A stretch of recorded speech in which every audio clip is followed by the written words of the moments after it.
Sir से आग्रह करेंगे, सर दो शब्द आपके लिए।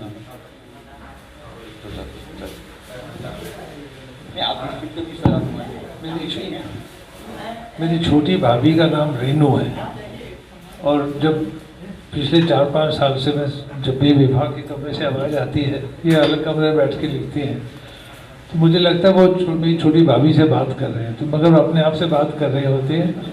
उससे पहले मुझे 4 साल से, मैं बहुत छोटा था, मेरे माँ बाप अंग्रेजी नहीं बोलते थे, मैं गवर्नमेंट स्कूल का पढ़ा हुआ हूँ। हमारे घर में हिंदी की किताबें और हिंदी के नावल, धर्मयुग, हिंदुस्तान, ये सब उस समय कुछ और होता नहीं था जब हम बड़े हो रहे थे। तो हम लोग हिंदी में जितना भी साहित्य है, और तब भी मुझे याद है मैंने मैला आंचल तब से पढ़ा हुआ, इस बात को बहुत सारे डेकेड्स हो गए। मैंने उसको उपन्यास की तरह से ही पढ़ा, जैसे बाकी उपन्यास, जैसे प्रेमचंद की कहानी है, शरद चंद्र की कहानी है। बट अभी जब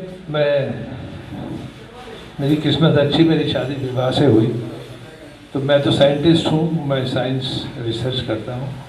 मेरा अपना रिसर्च कई 40-45 साल से मलेरिया में, ट्यूबरक्लोसिस में, वायरसेस में। बट साहित्य की जब बात सुनता हूँ तो मुझे बड़ा अच्छा लगता है, क्योंकि मैं सोचता हूँ साहित्य से ही सोसाइटी हमेशा आगे गई। साइंस ईजाद जरूर करती है चीज़ें, और पर मैं सोचता हूँ कि लिटरेचर पढ़ना, सोचना, उसी से सोसाइटी आगे जाती है।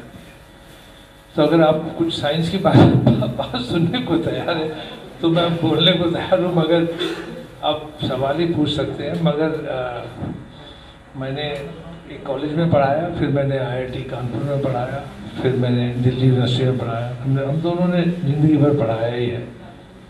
और मैं अभी भी जहाँ काम करता हूँ वहाँ हाई लेवल, इंडिया के हाई लेवल रिसर्च होती है। हम लोग मॉलिक्यूलर बायोलॉजी, स्ट्रक्चरल बायोलॉजी ऐसा काम करते हैं। अभी कोरोना वायरस के होने से बहुत सारे सवाल, भ्रम पैदा हो गए, इंफॉर्मेशन गलत थी। तो मैं कई बार सोचता हूँ साइंटिस्ट तो अपना काम कर नहीं सकता, और वैक्सीन बना दी, ड्रग बना दिया, मगर पिछले 20 साल से, खासकर 2003-2004 के बाद में, जब से ये आपने नाम सुना, जीनोम सीक्वेंस कर दिया, DNA सीक्वेंस कर दिया, उससे जो एक्सपेंशन हुआ है नॉलेज से, उसे साइंस को तो बहुत पावरफुल कर दिया। तो अब आप बच्चे का जीनोम भी बदल सकते हैं, क्रॉप को बदल सकते हैं। तो वो पावर जो हाथ में आई है, वो वाली पावर है जो अभी हम लोग रेनू जी के घर से होके आ रहे हैं। तो पिछले 20 साल में ये इंटरनेट ने जो चेंज किया, तो गांव में भी बैठ के, चाहे कितना भी फर्क हो, कितना भी जो चीज़ नहीं हो, मगर बच्चा भी, छोटा बच्चा भी कैमरा से फोटोग्राफ लेता है, उसको सब मालूम है कैसे क्लिक करना। तो ये जो गैलप कई बार होता है कि सोशल हमारे ज्ञान में यहाँ से एकदम से यहाँ पे जंप करते हैं हम लोग। तो साइंस में भी ऐसे बहुत ऐसे मौके आए जब यहाँ से हम एकदम से यहाँ जंप किए। आइंस्टीन के टाइम में रिलेटिविटी, यहाँ से हमारी नॉलेज थी फिजिक्स की, एकदम से यहाँ से यहाँ।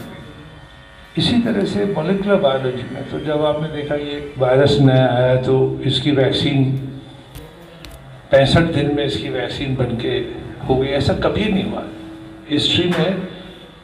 ऐसी इजाद ना ही कभी साइंटिस्ट सोच सकते थे और ना ही कभी हो सकती। और हम लोग सोसाइटी में सोचते हैं टेकन फॉर ग्रांटेड, ये तो भाई है तो है, मगर ये चीज़ें हम जो लोग साइंस करते हैं, हम लोग जो मेरे PhD स्टूडेंट हैं, हम लोग सोचते हैं कि जो 20 साल पहले था या 10 साल पहले था, आज बहुत कुछ ऐसे, जैसे विभा ने अभी कहा, आपको लिटरेचर में पढ़ने का तरीका समय के साथ में बदल सकता है। साइंस तो इस तरह से बढ़ती है आगे कि पीछे वाला हम लोग सोचते हैं वो ऐसा था कैसे, कि हम ये सवाल पहले क्यों नहीं पूछने पाए। और दूसरा मुद्दा ये है कि जिस तरह से अभी और हर चीज़ का अपना असर होता है।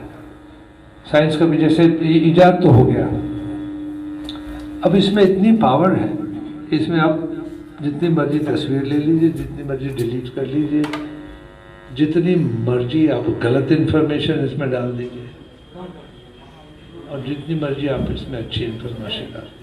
और हम लोग साइंस में देखते हैं जो अच्छी इन्फॉर्मेशन है उसका ट्रैवल बहुत धीरे होता है, जो इन्फॉर्मेशन अच्छी नहीं होती या जो ठीक नहीं होती है, इनकरेक्ट होती है, वो अजीब बात है कि वो ज़्यादा तेज़ी से फैलती है, तेज़ी से स्प्रेड होती है।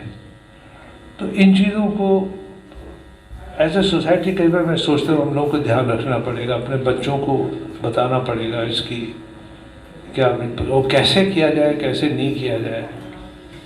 कई बार मैं सोचता हूँ कि ये भी इस तरफ को, जैसे बच्चे पढ़ना छोड़ दिए, नॉवल नहीं पढ़ते।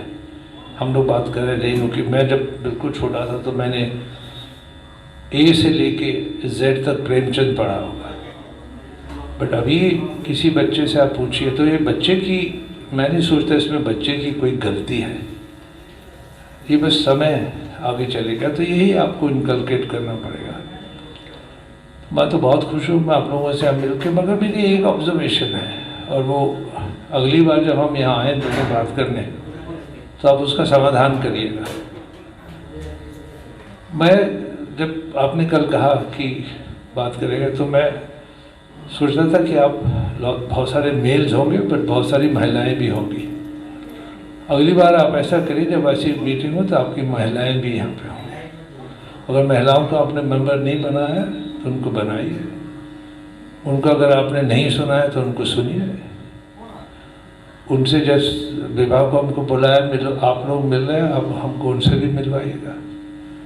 तो मैं ये इसको बहुत सीरियस समझता हूँ और मैंने यूजीसी भी चलाई है कई साल। तो कई बार जब मैं बाहर जाके भाषण देता हूँ तो बहुत लोग हैरान होते हैं कि भारतवर्ष में कुल 65 साल में, मैं 10 साल पहले की बात कर रहा हूँ, कि यूनिवर्सिटी हायर एजुकेशन में जो एंट्री लेवल है उसमें 11 साल पहले की बात कर रहा हूँ, मैंने कहीं ऑक्सफोर्ड में ये इंफॉर्मेशन दिया था, आधे बच्चे जो हायर एजुकेशन में आ रहे हैं, आईआईटी वगैरह को छोड़ दीजिए, एवरेज ले लीजिए तो उसमें 50% महिलाएं हैं। और ये किसी भी देश में ऐसा, चाइना को हो सकता है एक्सेप्शन हो, कोई भी देश ये नहीं करने पाया।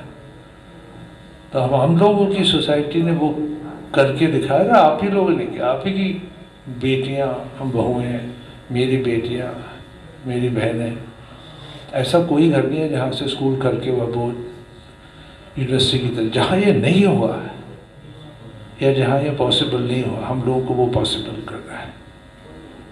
और ये आप तय रखिए, अगर महिला पढ़ गई घर की तो आपने पूरा गांव बढ़ा दिया। और इसलिए मैं चाहूँगा अगली बार जहाँ हमारे विवाह है तो मिक्स यहाँ पे कम से कम 50% महिलाएं होनी चाहिए।